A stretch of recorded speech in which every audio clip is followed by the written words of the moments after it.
Hello viewers, నేను మీ Rajesh and welcome to my channel Rajesh మీ తెలుగు యాత్రికుడు. ఒక చిన్న రిక్వెస్ట్ అండి, నా వీడియో ప్రతి ఒక్కరు చూస్తూ ఉన్నారు కానీ సబ్స్క్రైబ్ మాత్రం చేసుకోవడం లేదు. దయచేసి నా ఛానల్ని సబ్స్క్రైబ్ చేసుకోండి. అలాగే వీడియో స్టార్ట్ చేసే ముందు లైక్ బటన్ క్లిక్ చేసేసి వీడియో చూడండి, నాకు కాస్త మోటివేషన్ ఇచ్చినట్లుంటుంది. ఇక మ్యాటర్లోకి వెళితే ఇవాళ మనం నంద్యాల జిల్లాలో ఉన్న నవనందులను అయితే మనం చూడడానికి వచ్చాం. Let's get into the video. నవనందులలో ప్రథమమైనది ప్రథమ నందీశ్వరాలయం నంద్యాల పట్టణంలో చామకాల్వ గట్టున ఉంది. మనం ఎంట్రెన్స్లోనే వినాయక విగ్రహాన్ని చూడవచ్చు.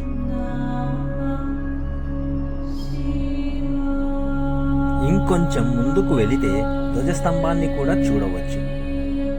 నవనందులలో మొదటి నంది చామకాల్వ దగ్గర నంద్యాల పట్టణంలోనే ఉంది.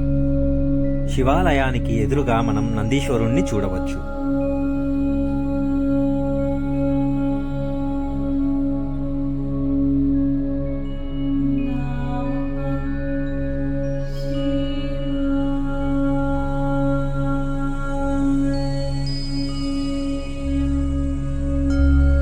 గుడి లోపలికి రాగానే మరొక నంది ఉంటుంది. గర్భాలయంలో ప్రథమ నందీశ్వరుడిగా పూజలు అందుకుంటున్న కేదారేశ్వర లింగాన్ని మనం చూడవచ్చు.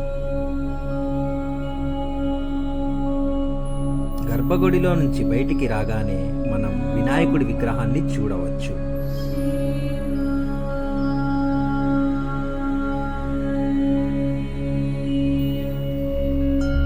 మరోవైపు కేదారేశ్వరి అమ్మవారిని కూడా చూడవచ్చు.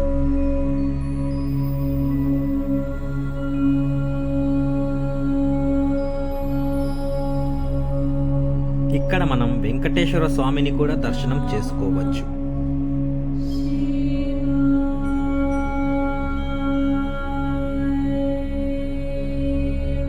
బయట వైపు గుడి ప్రాంగణం ఇలా ప్రశాంతంగా ఉంటుంది.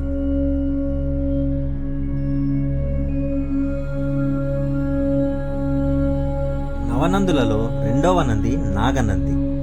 ఈ నంది కూడా నంద్యాల పట్టణంలో ఆర్టీసీ బస్టాండుకు సమీపంలో ఉన్న ఆంజనేయ స్వామి ఆలయంలో నాగనందీశ్వరుడుగా కొలువుదీరాడు.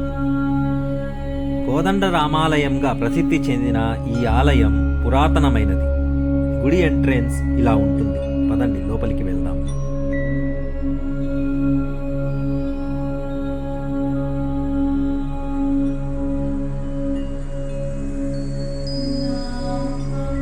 గర్భగుడిలో మనకు ఆంజనేయ స్వామి విగ్రహం కనిపిస్తుంది.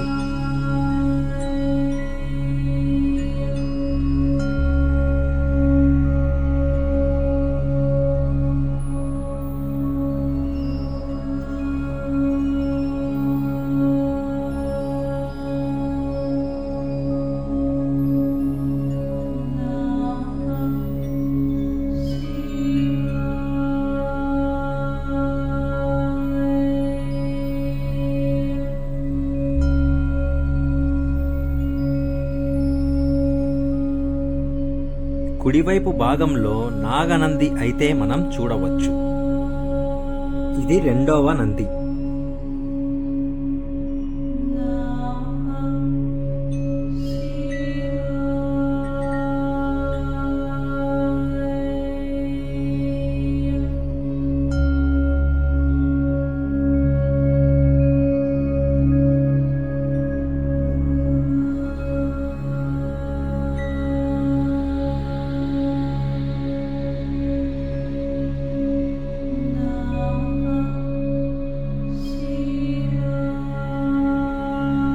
ఎడమవైపు భాగంలో మనం రామాలయాన్ని చూడవచ్చు.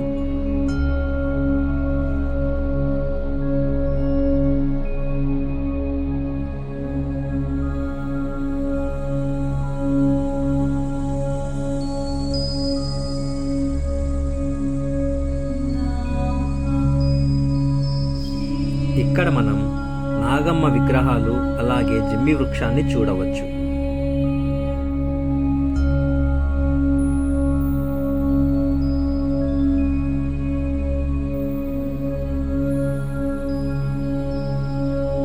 నంద్యాల పట్టణంలోనే ఆత్మకూరు బస్టాండుకు సమీపంలో ఉన్న మరొక ఆలయం శ్రీ సోమేశ్వరి సోమానందీశ్వర స్వామి ఆలయం. నవనందులలో మూడవ నంది మనం ఇక్కడ చూడవచ్చు. గుడి ప్రాంగణంలో మనం ధ్వజస్తంభాన్ని చూడవచ్చు.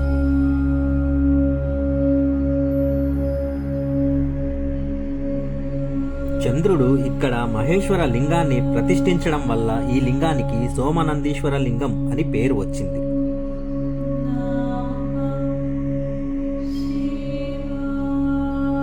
ఇక్కడ మనం నవనందులలో 3వ నందిని చూడవచ్చు. గర్భాలయంలో సోమనందీశ్వరుడు దర్శనమిస్తాడు.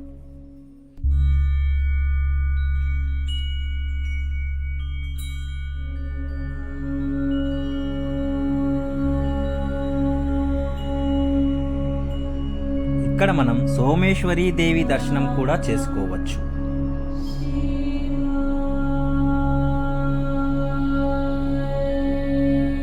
ఇప్పుడు మనం 4వ నంది అయిన శివనందిని దర్శనం చేసుకోవడానికి వెళ్తున్నామండి.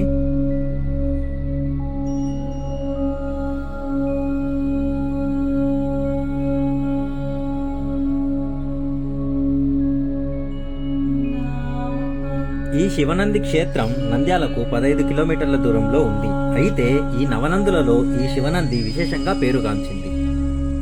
ఈ ఆలయం బండి ఆత్మకూరు మండలం కడమల కాల్వ గ్రామంలో ఉంది.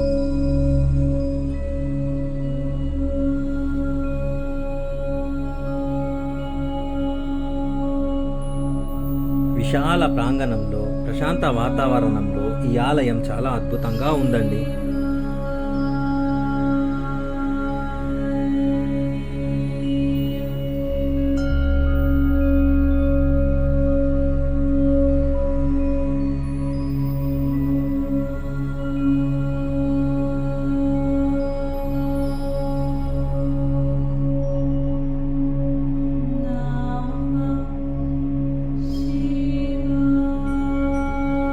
నవనందులలో ఒకటైన 4వ నందిని మనం ఇక్కడ చూడవచ్చు.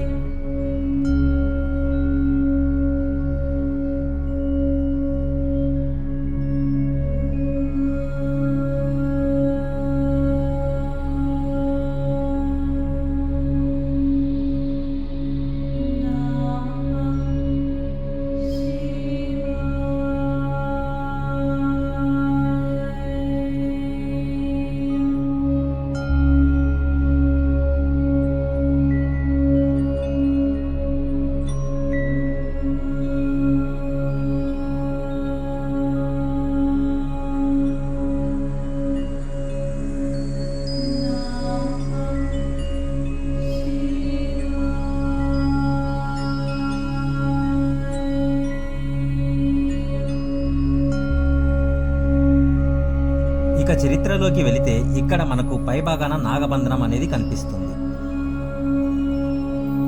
ఇక్కడ కోనేటి నుండి స్వామి స్వయంభూగా వెలిశాడు. ఇక్కడ అభిషేకించిన జలం మొత్తం కోనేటిలోకి వెళుతుంది. కలియుగంలో 2వ పులకేశి రాజుకి సంతానం లేక ఎన్నో యజ్ఞాలు దానాలు చేసినా ఫలితం లేదని బాధపడుతూ స్వామిని తలుచుకుంటూ నిద్రపోయాడు. ఆ తరువాత ఆ రాజుకు కలలో నేను పలానా చోట వెలిశాను, నాకు గుడి నిర్మిస్తే పుత్ర సంతానం కలుగుతుందని చెప్తాడు.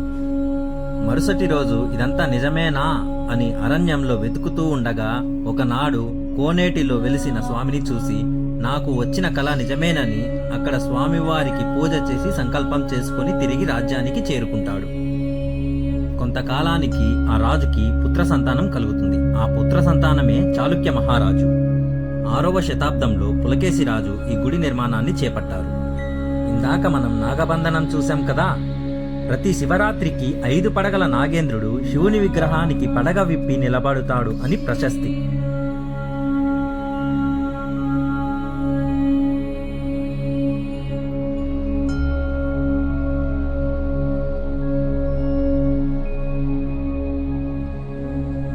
ఇక్కడ మనం పార్వతీదేవిని, మరొక పక్క వీరభద్ర స్వామిని కూడా దర్శించుకోవచ్చు.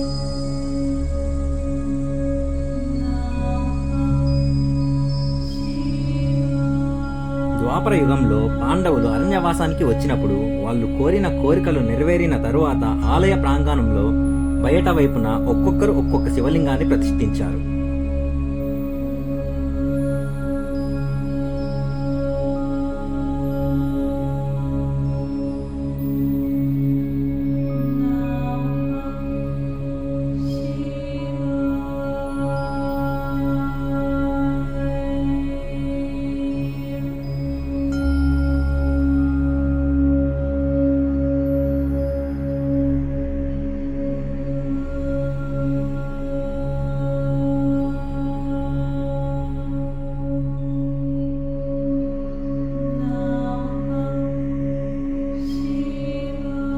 ఇక్కడ మనం విఘ్నేశ్వరుణ్ణి దర్శనం చేసుకోవచ్చు. ఇప్పుడు మనం నవనందులలో 5వ నంది అయిన విష్ణు నంది దేవస్థానం చేరుకున్నాము. ఈ కోనేటిలో నీరు ఎప్పుడు ప్రవహిస్తూ ఉంటుంది, కానీ మెయింటెనెన్స్ సరిగా లేక ఇలా ఉందండి. ఇక్కడ నవగ్రహ దర్శనం చేసుకోవచ్చు.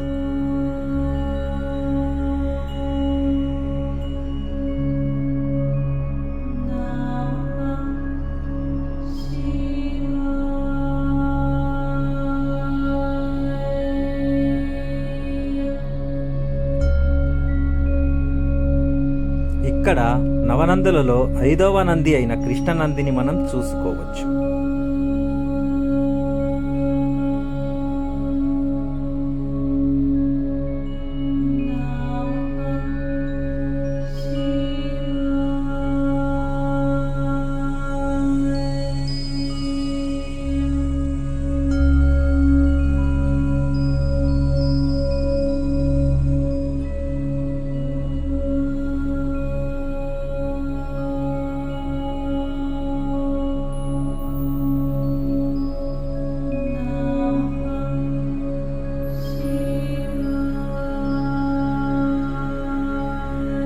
లోపలికి రాగానే విఘ్నేశ్వర దర్శనం, అలాగే వీరభద్ర స్వామి దర్శనం చేసుకోవచ్చు.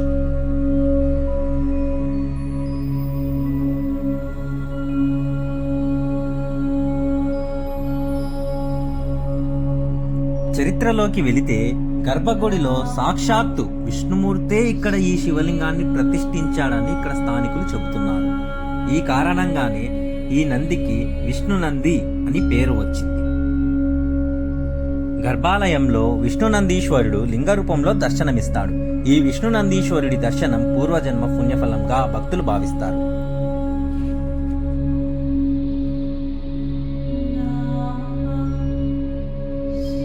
ఇప్పుడు మనం నవనందులలో 6వ నంది అయిన మహానందిలో ఉన్నాము.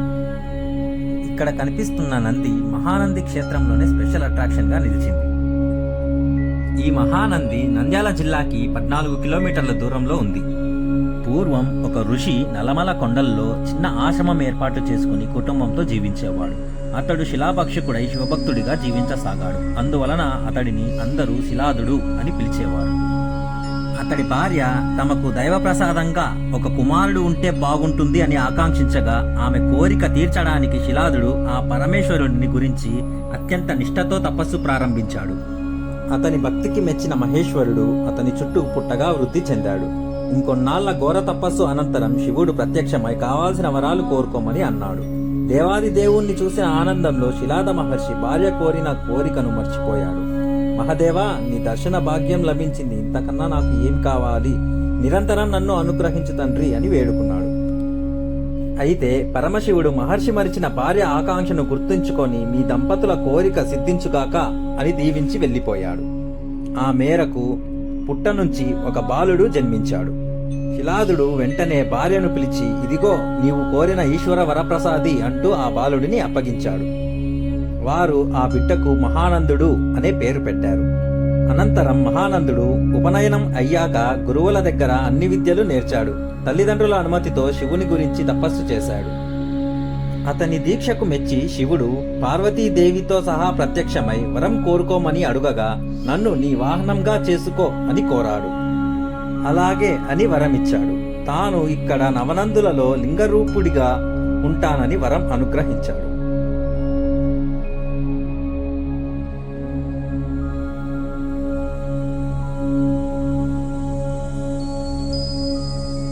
ఇక్కడ మనకు 2 కోనేరులు కనిపిస్తాయి.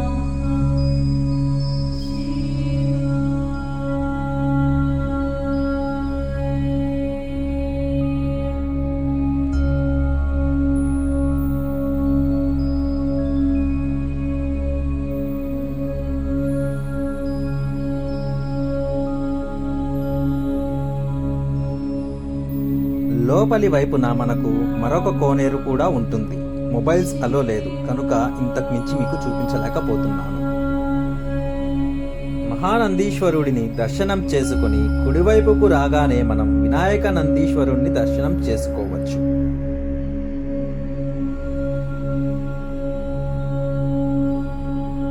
ఈ ఆలయ ఈశాన్య దిశలో ఉన్న పరమేశ్వర లింగాన్ని సాక్షాత్తు వినాయకుడు ప్రతిష్ఠించాడని స్థల పురాణం చెబుతుంది.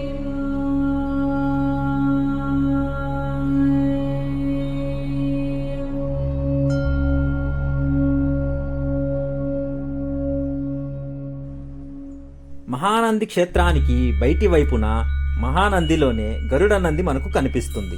ఈ క్షేత్రంలో సాక్షాత్తు గరుత్మంతుడు ఇక్కడ మహాదేవుని కోసం తపస్సు చేసి ఇక్కడ ఒక లింగాన్ని ప్రతిష్ఠించినట్లుగా ఇక్కడ స్థల పురాణం చెబుతుంది.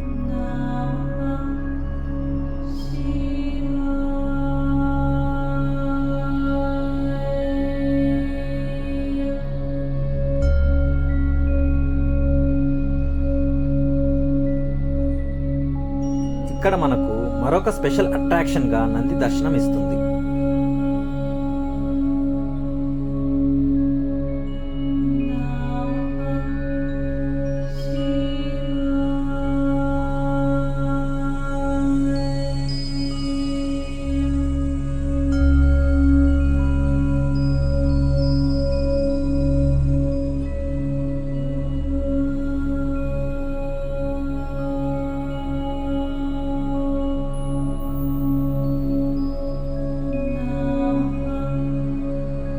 ఇప్పుడు మనం నవనందులలో 9వ నంది అయిన సూర్యనందీశ్వర స్వామి దేవస్థానం దగ్గర ఉన్నాము. ఈ దేవస్థానము నంద్యాలకు 8 కిలోమీటర్ల దూరంలో ఉంది. సూర్య భగవానుడు ఇక్కడ శివుని గురించి తపస్సు చేసి ఆ స్వామి లింగాన్ని ప్రతిష్ఠించాడు. ఆ కారణంగానే సూర్యనంది అని పేరు వచ్చింది. 14వ శతాబ్దంలో నందన మహారాజు ఇక్కడ సూర్యనంది ఆలయాన్ని కట్టించినట్లు చారిత్రక ఆధారాల ద్వారా తెలుస్తోంది. ఈ నవనందుల దర్శనం సూర్యోదయం మొదలుకొని సూర్యాస్తమయం లోపు 9 నందుల దర్శనం చేసుకున్నట్లయితే జన్మజన్మల నుండి వెంటాడుతున్న పాపగ్రహ దోషాలన్నీ తొలగిపోతాయని, కోరిన కోరికలు తీరుతాయని భక్తుల ప్రధాన నమ్మకం.